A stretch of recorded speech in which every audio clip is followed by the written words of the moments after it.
Hello everyone, welcome to the commerce achiever platform.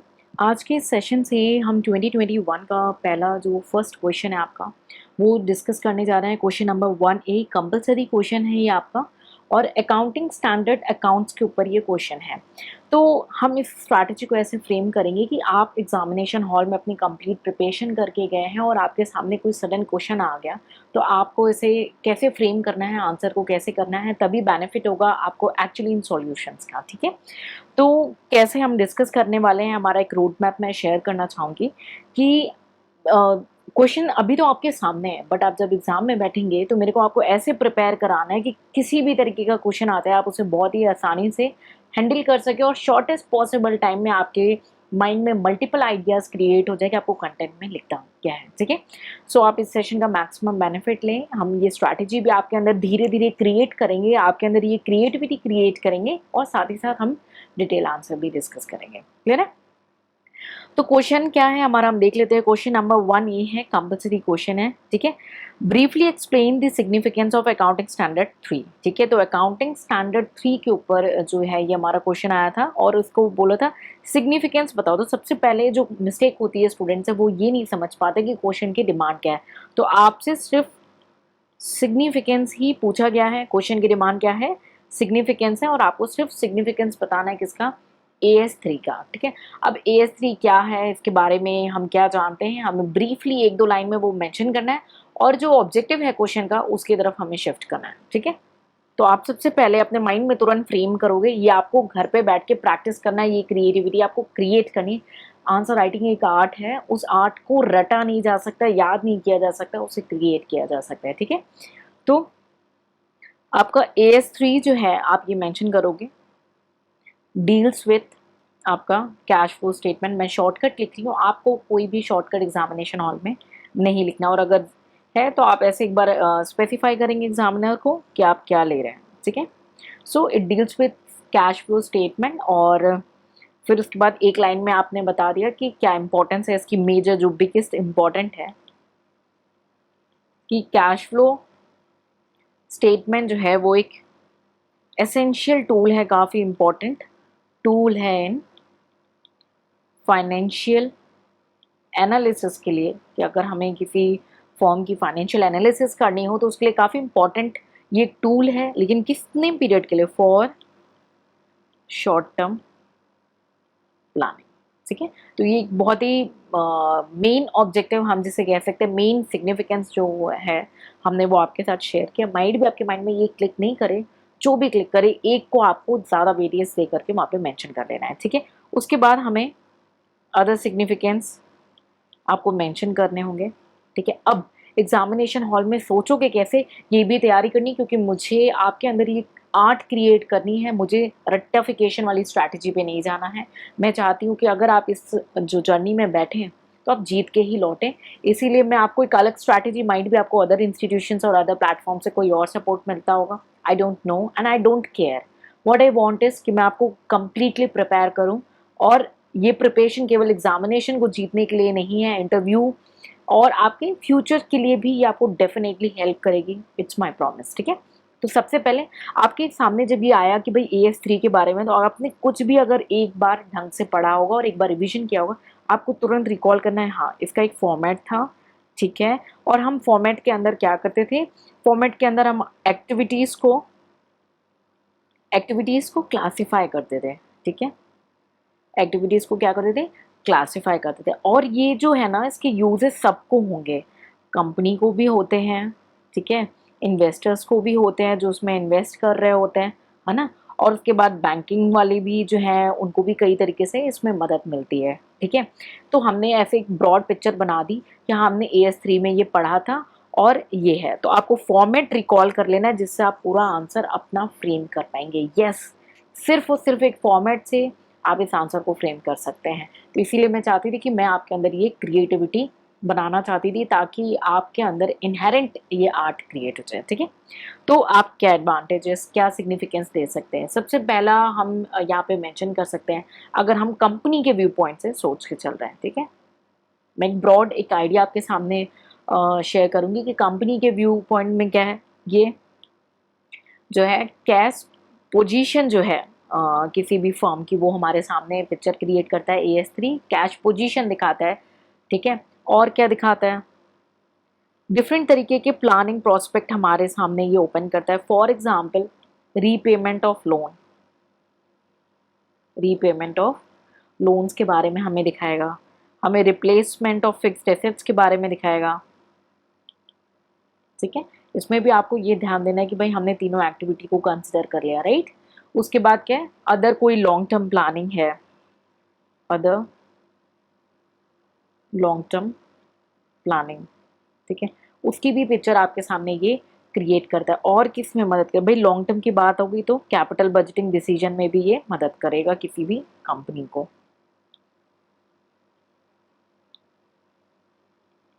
One second please, ठीक है।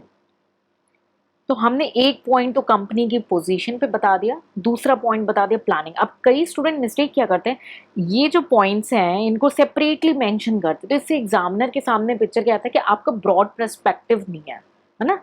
कभी भी अगर ऐसे आपको लगता हो एग्जामिनर में, तो हम इस चीज को बोलते हैं ट्री डायग्राम। आपको ट्री डायग्राम बना लेना, अपने पिक्चर को ब्रॉड क्रिएट करना है, ठीक है।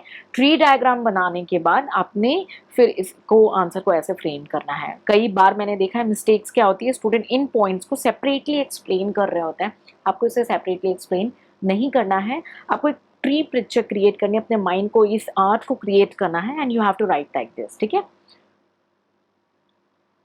चलिए आगे बढ़ते हैं।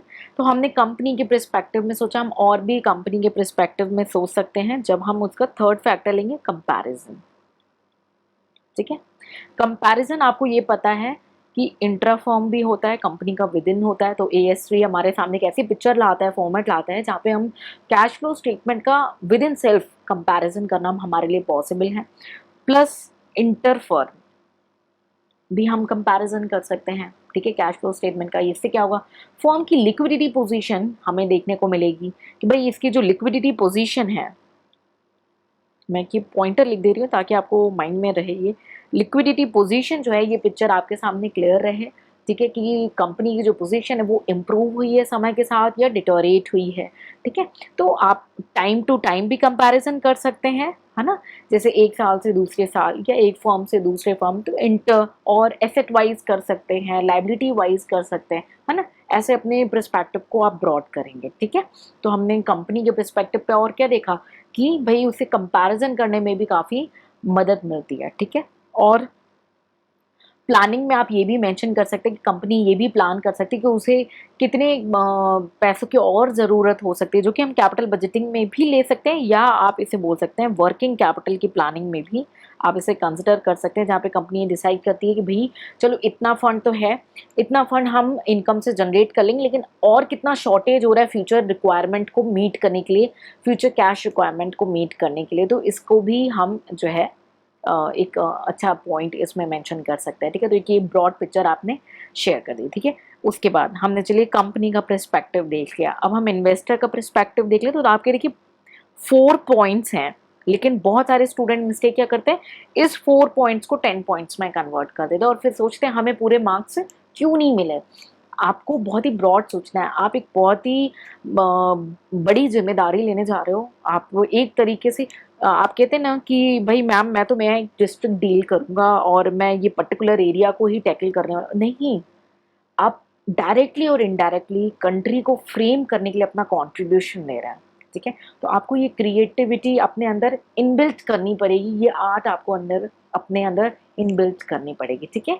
कोई डाउट होता है आप पूछो, आप अपनी क्वेरीज रेज करो, अपने कॉन्सेप्चुअल अंडरस्टैंडिंग में कोई चीज़ नहीं क्लियर हो रही है, आई विल हेल्प यू, ठीक है। But try to create the things, मैं जो भी चीज़ फ्रेम कर रही हूँ या कोई भी चीज़ें ऑर्गेनाइज कर रही हूँ उसके पीछे रीज़न है, उसको एक्सेप्ट करो, उसको रिस्पेक्ट करो, आपको डेफिनेटली उससे हेल्प मिलेगा, ठीक है। तो हमने एक कंपनी का बॉर्डर पर्सपेक्टिव देख लिया, आप और भी पॉइंट्स बना सकते हैं, ठीक है। अब हम इन्वेस्टर्स की बात कर लें, इन्वेस्टर्स की बात कर लेते हैं भाई। हाँ, इन्वेस्टर पर्सपेक्टिव में भी क्या करते हैं, इन्वेस्टर्स को इससे क्या है, हिस्टोरिक कैश फ्लो की आइडिया लगता है, ठीक है। तो हिस्टोरिक कैश फ्लो का जब उन्हें आइडिया लगता है तो उसी हिसाब से वो फ्यूचर कैश फ्लो का भी डिसीजन कर पाते हैं, ठीक है। और इसकी वजह से वो अपने इन्वेस्टमेंट के जो डिसीजन की प्लानिंग कर पाता है। कई बार बोलते हैं ना, देखो भाई फॉर्म को कैश फ्लो आ रहा है कि नहीं आ रहा है, तभी उसमें इन्वेस्ट करो, है ना, तभी उसमें इन्वेस्ट करो, क्योंकि कैश ही नहीं होगा, बाहर से कितना लोन लेता रहेगा तो आखिर उसे पे ऑफ तो करना है, उसमें ह्यूज अमाउंट ऑफ इंटरेस्ट भी है, उससे प्रॉफिट रिड्यूस होगा, इन्वेस्टर का रिटर्न रिड्यूस्ड होगा। ठीक है, तो आप एक पॉइंट क्या लिख सकते हो, हिस्टोरिक कैश फ्लो। तो इसमें भी हम इसको, आप चाहो तो एक शॉर्टर डिफरेंट पॉइंट बना लो। इन्वेस्टर के अंदर ये फोर्थ पॉइंट हो गया हमारा। 1 सेकेंड प्लीज। ठीक है, उसके बाद फिफ्थ पॉइंट क्या है, भाई इन्वेस्टर को ऐसे मदद कर रहा है। ठीक है, फिर उसके बाद क्या होगा, बैलेंस शीट में क्या चेंजेस हैं डिफरेंट एक्टिविटीज़ के अकॉर्डिंग, तो जो क्लासिफिकेशन है उसमें भी वो मदद कर रहा है। ठीक है, इन्वेस्टर को लिक्विडिटी एंड सॉल्वेंसी जो है ना फॉर्म की, लिक्विडिटी एंड सॉल्वेंसी पोजीशन अपनी फॉर्म की जो है ये दिखाता है, जो कि फॉर्म की एक सर्वाइवल की, भाई कितना चल सकती है या कैसे ग्रो कर सकती है, उसकी वो पिक्चर एक इन्वेस्टर के सामने क्रिएट करता है। ठीक है, और क्या दिखाता है, भाई फाइनेंशियल पोजीशन हम बोल सकते हैं, फाइनेंशियल पोजीशन बोल सकते हैं। ठीक है, और क्या, कंपैरिजन इनके सामने भी लेकर के आता है। ऐसे कई सारे आप और भी पॉइंटर्स जो हैं इन्वेस्टर के पर्सपेक्टिव में रख सकते हैं। ठीक है, उसके बाद हम इसको एक पॉइंट भी कर सकते हैं और सेपरेट पॉइंट भी, डिपेंड आपका कितने मार्क्स का कितने वेटेज का है। अगर कम मार्क्स का है तो मैं इसे एक ही पॉइंट में आपको बोलूँगी विथ सेपरेट लाइंस। ठीक है, अच्छी प्रेजेंटेशन के साथ एक सेपरेट लाइंस में आप इसे जो है शो करेंगे, राइट। तो मैं अभी इसको अपने जो क्वेश्चन की डिमांड है ना उसके हिसाब से मैं आपको इसे एक ही पॉइंट बनाने के लिए सजेस्ट करूँगी, बिकॉज हमें सिर्फ 150 वर्ड्स देने हैं। ठीक है, उसके बाद फिफ्थ पॉइंट आपने लिया। ठीक है, तो फिफ्थ पॉइंट में आप क्या जो है फॉर्मेट के बारे में लिख सकते हैं कि एक जो है फिक्स्ड फॉर्मेट जो है AS3 ने हमारे सामने रखा है, किसका, कैश फ्लो स्टेटमेंट का।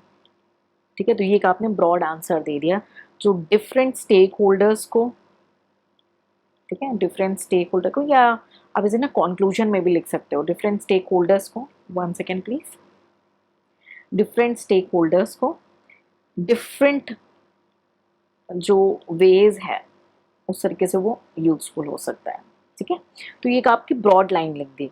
ठीक है, इसको आप कंक्लूजन भी ड्रॉ कर सकते हो कि जो एक फिक्स्ड फॉर्मेट होने की वजह से इसका कई सारे बेनिफिट्स हैं कैश फ्लो स्टेटमेंट के, और ये डिफरेंट स्टेक होल्डर्स को डिफरेंट वेज से यूजफुल हो सकता है। और हमने ऑलरेडी ऊपर दिखा दिए कि भाई हाँ इन्वेस्टर्स को ये ऐसे जो है हेल्पफुल हो सकता है। ठीक है, बाकी अदर को आपने दिखा दिया। अब आप इनकम टैक्स के लिए जाएँ, बैलेंस शीट के लिए जाएँ, P&L के लिए जाएँ। ठीक है, और क्या दिखाते हैं हम, 1% कंपनी के केस में जाए तो सबके लिए ये डिफरेंट डिफरेंट जो है कैश फ्लो की पिक्चर जो है, कैश के मूवमेंट्स को हमारे सामने की जो है पिक्चर लेकर के आता है। तो आपने क्या किया भाई, तीनों एक्टिविटीज़ के हिसाब से आपने इसको शेयर कर दिया। अब एक और मैं आइडिया दे देती हूँ, क्लिक किया मुझे तुरंत, आप एक और आइडिया वाइज इसको शेयर कर सकते हो, डायरेक्ट मैथड ऑपरेटिंग एक्टिविटी में जो हम करते हैं, और इनडायरेक्ट मैथड। अब इसके अकॉर्डिंग भी आप एक्सप्लेन कर सकते हो, जहाँ पे हम मेजर जो है रिसीट एंड पेमेंट का क्लासिफिकेशन करते हैं ना, मेजर रिसिप्ट एंड जो इसको प्रेजेंट करते हैं, और यहाँ पे हम किसके बेसिस पे करते हैं, नेट प्रॉफिट या नेट लॉस के बेसिस पे अपना जो है क्लासीफाई करते हैं, फिर उसे एडजस्ट करते हैं जो भी ट्रांजैक्शन नॉन कैश ट्रांजैक्शन। तो एक ये इमेज लाता है कि भाई कौन से ऐसे ट्रांजैक्शन है जो अक्रूवल जो फ्यूचर पे डिफर है, नॉन कैश ट्रांजैक्शन है। ठीक है, जो अदर एक्टिविटीज़ से रिलेटेड है, तो ये उस तरीके से भी मदद करता है। ठीक है, तो आप अपनी जो थॉट प्रोसेस है ना उसको काफ़ी ब्रॉड कर सकते हो, और ये फॉर्मेट के बेसिस पे और क्या बता सकते हो, आप बता सकते हो अगर foreign, sorry 1 second, foreign currency cash flows है तो, ठीक है, तो अगर फॉरेन करेंसी ट्रांजैक्शन है, ठीक है, जहाँ पे हमें रिपोर्टिंग करेंसी में ट्रांजैक्शन को रोटेट करना पड़ता है, तो उस केस में आप कैसे डील करते हो। ठीक है, तो एक्सचेंज का जो रेट का चेंज है उसे हम क्या करते हैं, कैश और कैश इक्विवेलेंट फॉर्म में उसे सेपरेट जो है डिस्क्लोज करते हैं, राइट। तो आप इसके बारे में सेपरेटली लिख सकते हो, और क्या लिख सकते हो, एक्स्ट्रा ऑर्डिनरी आइटम्स के बारे में, ठीक है। एक्स्ट्रा ऑर्डिनरी आइटम जो कैश फ्लो आपके एक्स्ट्रा ऑर्डिनरी आइटम से रिलेटेड है, चाहे वो ऑपरेटिंग, फाइनेंसिंग या इन्वेस्टिंग एक्टिविटीज़ से हो, उनको भी हमें सेपरेटली डिस्क्लोज करना पड़ता है, ठीक है। डिविडेंड रिसीव हो रहा है, इंटरेस्ट रिसीव हो रहा है या डिविडेंड पे हो रहा है, उसको आपको डिस्क्लोज करना है, ठीक है, ठीक है। अगर फाइनेंशियल एंटरप्राइज है, और इम्पोर्टेंट बात, फाइनेंशियल एंटरप्राइज है, तो उस केस में आप कैसे डील करोगे, अब वो भी मेंशन। बहुत सारी बातें मैंने आपको यहाँ पे बता दी। अब और क्या लिख सकते हो, देखिए ये चीज़ लिमिट तो हमारी यहाँ तक पूरी हो चुकी है, ठीक है, आपके क्वेश्चन की डिमांड की। मैं और ज़्यादा नॉलेज दे रही हूँ जितना पॉसिबल है, ताकि अगर इंटरव्यू लेवल पे हो या आपके वर्ड लिमिट्स ज़्यादा हो जाते हो, आप इसे यूज़ कर सकते हो इस पर्टिकुलर नॉलेज को। नॉलेज से कभी कोई नुकसान नहीं हुआ। टैक्सेस हैं, टैक्सेस की बात हो रही है, तो इनकम पे जो टैक्स हो रहा है उसको सेपरेटली डील करना है, ठीक है। Cash flow from operating activity में हम करते हैं ना डीलिंग, है ना, तो टैक्सेस का कैसा ट्रीटमेंट है, ठीक है। नॉन कैश ट्रांजैक्शन का आपने क्या डील किया, ठीक है। और अगर आपका जो है क्वेश्चन में और रिक्वायरमेंट आ रहा है ना, इंड AS 7 के बारे में बता दो कुछ बातें, है ना, कि वो बैंक ओवरड्राफ्ट के बारे में स्पेसिफिकली बात करते हैं, ठीक है। और उसके बाद एक्स्ट्राऑर्डिनरी एक्टिविटी को छोड़ दे रहे हैं, तो मैंने with changing of the time format में भी हमें नई चीज़ें देखने को मिलती। तो हर एक एंटरप्राइज की कैसा एंटरप्राइज है, कैसा मैनेजमेंट है, कैश फ्लो की क्या ट्रीटमेंट है, उनका डिफरेंट रिक्वायरमेंट ये पूरा करता है, ठीक है। तो as per the demand of the question, ठीक है, मैं वापस जा रही हूँ हमारा जो रिक्वायरमेंट था, ताकि आपको ये आइडिया लगे कि भाई हमें लिखना क्या है। तो क्वेश्चन में हमारे 150 वर्ड्स हैं, तो आपसे एक रिक्वेस्ट है कि आपको सोचना कैसे या आर्ट कैसे क्रिएट करनी, ये मैंने आपको बता दिया है। वो लिमिट हो जा रहा है हमारा ये 5th पॉइंट तक, यानी 5th पॉइंट को भी मैंने आपको ऐसे कंक्लूजन देने को बोला है। उसके बाद आपकी एक्स्ट्रा नॉलेज है, आपको जितना मन है आप उसे ऐड ऑन कर सकते हैं, अदरवाइज आप उसे छोड़ सकते हैं, नॉट टू वरी, ठीक है। अब एक और इम्पॉर्टेंट पॉइंट जाने से पहले मैं आपको ये बताना चाहूँगी, काफ़ी इंपॉर्टेंट पॉइंट है। एग्जामिनेशन हॉल में ना आप ये नहीं सोच सकते कि मुझे आंसर याद करके जाना है। बहुत सारे स्टूडेंट की रिक्वायरमेंट क्या होती है कि यार प्रीवियस ईयर पेपर को पढ़ लो, उसके आंसर को रट लो और वही आते हैं। ऐसा नहीं है, टॉपिक्स आते हैं, ठीक है। वो टॉपिक्स इंपॉर्टेंट है और उस टॉपिक की आपको डिटेल नॉलेज लेनी है और उसके हर तरीके के क्वेश्चन से लड़ने की तैयारी करनी है। तो वो कैसे होगी, वो एक आर्ट है, प्रैक्टिस से क्रिएट होगी, राइट। तो आपको करना क्या है, जो शॉर्टेस्ट टेक्निक है आपको, कि आप जब टेस्ट पेपर्स या कहीं पे भी टेस्ट पेपर्स की प्रैक्टिस कर रहे हैं आप, तो आपको ये आर्ट अपने अंदर क्रिएट करनी है, ठीक है। तो topics are very very important, वो टॉपिक आपको डिटेल में कवर होने चाहिए, ठीक है। वो आपके सारी डिटेल में कवरेज होनी चाहिए और उसका ट्री डायग्राम बना लो, ठीक है। ट्री डायग्राम बना लो। अगर आपने ट्री डायग्राम की स्ट्रैटेजी समझ ली और उसे अच्छे फ्रेम करना सीख लिया, it's my promise, examination hall में सोचने में भी टाइम नहीं लगेगा। तुरंत आओ, AS 3 पे क्वेश्चन आया, ओके मैं ऐसे ऐसे आंसर कर सकता हूँ या कर सकती हूँ। हम अभी और भी बहुत सारे क्वेश्चन में प्रैक्टिस करेंगे आपके साथ, ताकि मैं आपको मैक्सिमम सपोर्ट दे सकूं, बट उसके लिए मुझे चाहिए होगा आपका पार्टिसिपेशन। आप लोग कम्युनिकेट नहीं करते, 2 वे कम्युनिकेशन करना है। आप मुझे बताएंगे कि आपको लर्निंग में, कंटेंट में, नॉलेज में कहाँ दिक्कत होती है, ठीक है। कई बार ये बोलते हैं ना मैम ये वीडियो दे दो, ये क्वेश्चन करा, ऐसे नहीं होता। आपको मेरे को ये बताना है आपको लर्निंग में कहाँ सपोर्ट चाहिए, लर्निंग में कहाँ इश्यूज आ रहे हैं। जैसे काफ़ी स्टूडेंट ऐसे होते हैं जो क्वेश्चन रेज करते हैं, जो ये टॉपिक बताते हैं कि मैम इस पर्टिकुलर टॉपिक में मैंने ये सोचा है, तो मैंने यहाँ पे क्या गलत सोच लिया।